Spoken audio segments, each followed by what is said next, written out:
चल रहा है आजकल। शिव जी की कृपा से कर लिए हैं आप सभी के कल्याण के लिए शिव पुराण के आज हम 23वें अध्याय का आप लोगों के लिए करेंगे। आप लोग सभी ध्यान के अवसर पर इसकी करोड़ों गुना वृद्धि होगी इस ज्ञान की, तो आप लोग सुने। हर हर महादेव।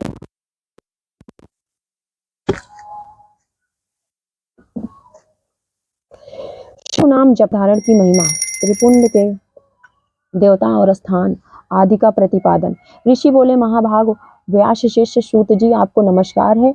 आप उस परम उत्तम भस्म महात्म्य का ही वर्णन कीजिए। भस्म महात्म्य, रुद्राक्ष महात्म्य तथा उत्तम नाम महात्म्य, इन तीनों का परम प्रसन्नता पूर्वक प्रतिपादन कीजिए और हमारे हृदय को आनंद दीजिए। सूत जी ने कहा, महर्षियों, आपने अपनी उत्तम बात पूछी है। यह समस्त लोगों के लिए हितकारक विषय है। जो लोग भगवान शिव की उपासना करते हैं वे धन्य है, कृतार्थ है, उनका देह धारण सफल है तथा उनके समस्त कुल का उद्धार हो गया। जिनके मुख में भगवान शिव का नाम है, जो अपने मुख से सदाशिव और शिव इत्यादि नामों का उच्चारण करते रहते हैं, पाप उनका उसी तरह स्पर्श नहीं करते जैसे खादिर वृक्ष के अंगार को छूने का साहस कोई भी प्राणी नहीं कर सकते। वे श्री शिव, आपको नमस्कार है। श्री शिवाय नमस्तुभ्यम। ऐसी बात जब मुंह से निकलती है तब वह मुख समस्त पापों का विनाश करने वाला पावन तीर्थ बन जाता है। जो मनुष्य प्रसन्नता पूर्वक उस मुख का दर्शन करता है उसे निश्चय ही तीर्थ सेवाजनित फल प्राप्त होता है। ब्राह्मणों, शिव का नाम, विभूति, भस्म तथा रुद्राक्ष ये तीनों त्रिवेणी के समान परम पुण्यमय माने गए हैं। जहाँ ये तीनों शुभंतर वस्तुएं सर्वदा रहती हैं, उसके दर्शन मात्र से मनुष्य त्रिवेणी स्नान का फल पा लेता है। भगवान शिव का नाम गंगा है, विभूति यमुना मानी गई है तथा रुद्राक्ष को सरस्वती कहा गया। इन तीनों की संयुक्त त्रिवेणी समस्त पापों का नाश करने वाली है। श्रेष्ठ ब्राह्मणों, इन तीनों की महिमा को सदा सदी लक्षण भगवान महेश्वर के बिना दूसरा कौन भली भांति जानता है। इस ब्रह्मांड में जो कुछ है वह सब तो केवल महेश्वर ही जानते हैं। विप्रगण, मैं अपनी श्रद्धा भक्ति के अनुसार संक्षेप से भगवान नामों की महिमा का कुछ वर्णन करता हूँ। तुम सब लोग प्रेम पूर्वक सुनो। यह नाम महात्म्य समस्त पापों को हर लेने वाला सर्वोत्तम साधन है। शिव इस नाम रूपी दावानल से महान पातक रूपी पर्वत अनायास ही भस्म हो जाता है। यह सत्य है, सत्य है, इसमें संशय नहीं है। शौनक, पाप मूलक जो नाना प्रकार के दुख है वे एकमात्र शिव नाम, भगवान नाम से ही नष्ट होने वाले हैं। दूसरे साधनों से संपूर्ण यत्न करने पर भी पूर्णतः नष्ट नहीं होते। जो मनुष्य इस भूतल पर सदा भगवान शिव के नामों के जप में ही लगा हुआ है वह वेदों का ज्ञाता है, वह पूर्ण आत्मा है, वह धन्यवाद का पात्र है तथा वह विद्वान माना गया है। मुने, जिनका शिव नाम जप में विश्वास है उनके द्वारा आचरित नाना प्रकार के धर्म तत्काल फल देने के लिए उत्सुक हो जाते हैं। महर्षि, भगवान शिव के नाम से जितने पाप नष्ट होते हैं उतने पाप मनुष्य इस भूतल पर कर नहीं सकते। जो शिव नाम रूपी नौका पर आरूढ़ हो संसार रूपी समुद्र को पार करते हैं, उनके जन्म मरण रूप संसार के मूलभूत वे सारे पाप निश्चय ही नष्ट हो जाते हैं। महामुने, संसार के मूलभूत पातक रूपी पापों का शिव नाम रूपी कुठार से निश्चय ही नाश हो जाता है। जो पाप रूपी दावानल से पीड़ित है उन्हें शिव नाम रूपी अमृत का पान करना चाहिए। पापों के दावानल से दग्ध होने वाले लोगों को उस सदाशिव नाम अमृत के बिना शांति नहीं मिल सकती। जो शिव नाम रूपी सुधा की वृक्ष जनित धारा में गोती लगा रहे हैं वे संसार रूपी दावानल के बीच में खड़े होने पर भी कदापि शोक के भागी नहीं होते। जिन महात्माओं के मन में शिव नाम के प्रति बड़ी भारी भक्ति है ऐसे लोगों की सहसा और सर्वथा मुक्ति होती है।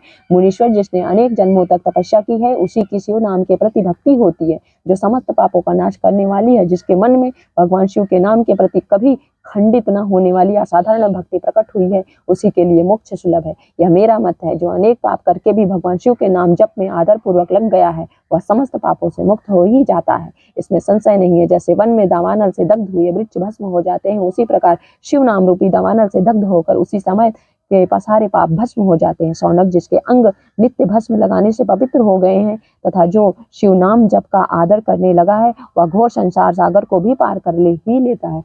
संपूर्ण वेदों का अवलोकन करके पूर्ववर्ती महर्षियों ने यही निश्चित किया है कि भगवान शिव के नाम का जप संसार सागर को पार करने के लिए सर्वोत्तम उपाय है। मुनिवरों, अधिक कहने से क्या लाभ है। मैं शिव नाम के सर्व पापाहारी महात्म्य का एक ही श्लोक में वर्णन करता हूँ। भगवान शंकर के नाम में भी पाप हरण की जितनी शक्ति है उतना पातक मनुष्य कभी कर ही नहीं सकता। मुने पूर्व काल में महापापी राजा इंद्र दुम्न ने शिव नाम के प्रभाव से ही उत्तम सदगति प्राप्त की थी। इसी तरह कोई ब्राह्मणी युवती भी जो बहुत पाप कर चुकी थी, शिव नाम के प्रभाव से ही उत्तम गति को प्राप्त हुई। द्विजरो, इस प्रकार मैंने तुमसे भगवान नाम के उत्तम महात्म्य का वर्णन किया। अब तुम भस्म का महात्म्य सुनो, जो समस्त पावन वस्तुओं को भी पावन करने वाली। महर्षियों, भस्म संपूर्ण मंगलों को देने वाली तथा उत्तम है। उसके 2 भेद बताए गए हैं। उन भेदों का मैं वर्णन करता हूँ, सावधान होकर सुनो। एक को महाभस्म जानना चाहिए और दूसरे को स्वाल्प भस्म। महाभस्म भी अनेक भेद हैं। वह 3 प्रकार का कहा गया है, सौत, शमत और लौकिक।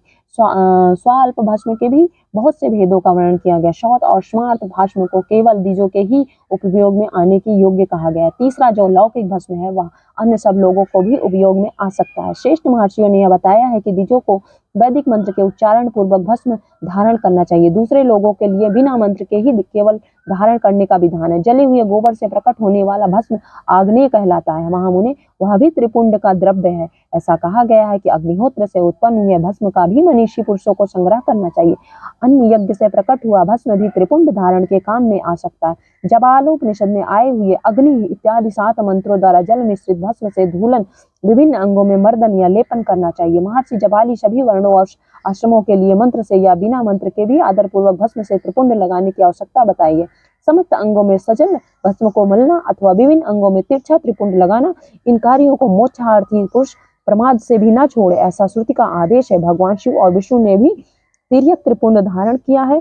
अन्य देवियों सहित भगवती उमा और लक्ष्मी देवी ने भी वाणी द्वारा इसकी प्रशंसा की। ब्राह्मणों, क्षत्रियों और वैश्य शूद्रों, वर्ण संकरों तथा जाति भ्रष्ट पुरुषों ने भी उद्धूलन एवं त्रिपुंड के रूप में भस्म धारण किया है। इसके पश्चात भस्म धारण तथा त्रिपुंड की महिमा एवं विधि बताकर सूत जी ने फिर कहा, महर्षियों, इस प्रकार मैंने संक्षेप से त्रिपुंड का महात्म्य बताया। यह भस्म समस्त प्राणियों के लिए गोपनीय रहस्य, अतः तुम्हें भी इसे गुप्त ही रखना चाहिए। मुनिवरों, ललाट आदि सभी निर्दिष्ट स्थानों में जो भस्म से 3 तिरछी रेखाएं बनाई जाती हैं, उन्हीं को विद्वानों ने त्रिपुंड कहा है। भावों के मध्य भाग से लेकर जहाँ तक भावों का अंत है उतना बड़ा त्रिपुंड ललाट में धारण करना चाहिए। मध्यमा और अनामिका अंगुली 2 रेखाओं करके बीच में अंगुष्ठ द्वारा प्रतिलोम भाव से की गई रेखा त्रिपुंड कहलाती है, अथवा बीच की 3 अंगुलियों से भस्म लेकर यत्न पूर्वक भक्ति भाव से ललाट में त्रिपुंड धारण कर। त्रिपुंड अत्यंत उत्तम तथा भोग और मोक्ष को देने वाला है। त्रिपुंड की 3 रेखाओं में से प्रत्येक के 9 देवता हैं जो सभी अंगों में स्थित हैं।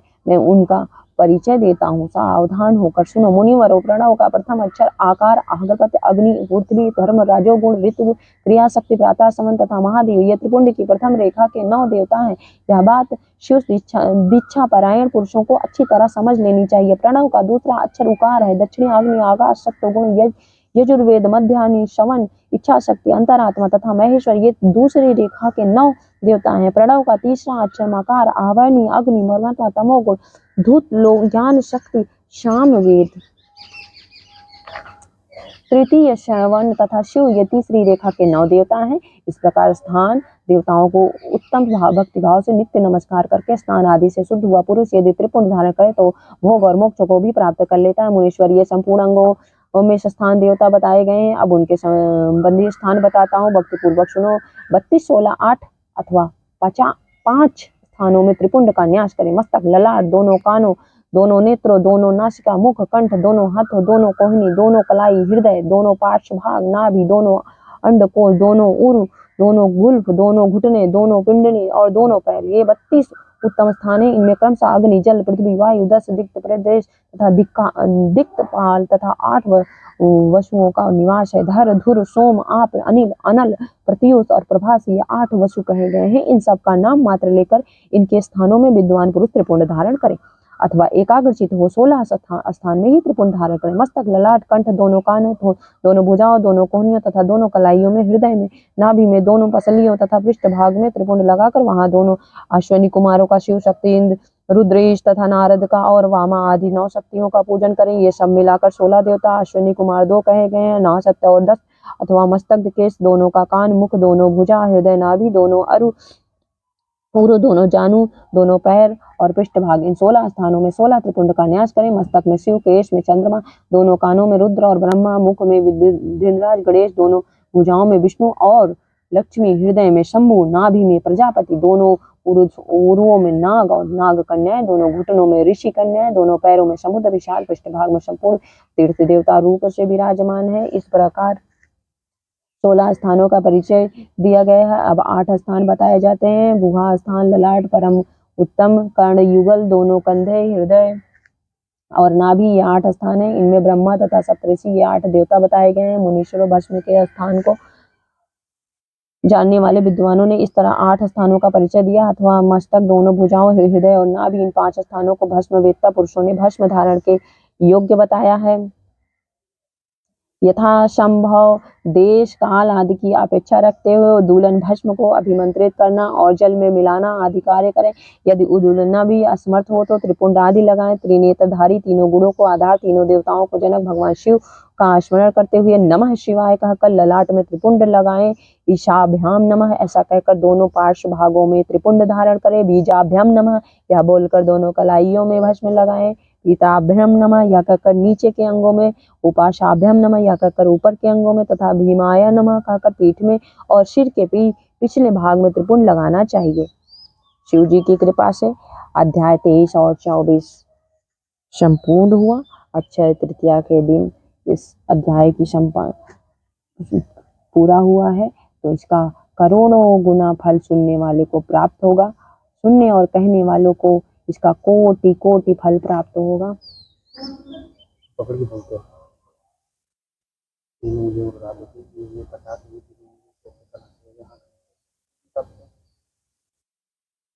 तीन उंगलियों से त्रिपुंड धारण कर सकते हैं आप अब दाहिने हाथ की तीनों उंगलियों से।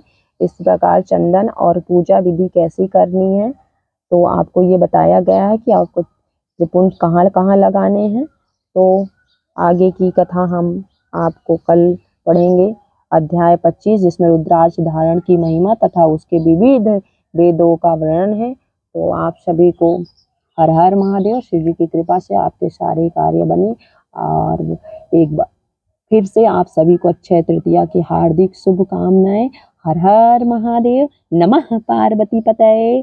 जय श्री राम। कृष्ण कृष्ण कृष्ण कृष्ण हरे हरे, हरे हरे कृष्ण कृष्ण राम राम राम राम, कृष्ण कृष्ण कृष्ण कृष्ण हरे हरे, हरे राम राम राम राम राम, हरे कृष्ण कृष्ण हरे राम, हरे कृष्ण कृष्ण कृष्ण। जय श्री राम। आप सभी का कल्याण हो, संसार का कल्याण हो, सभी प्राणियों का कल्याण हो। हर हर महादेव।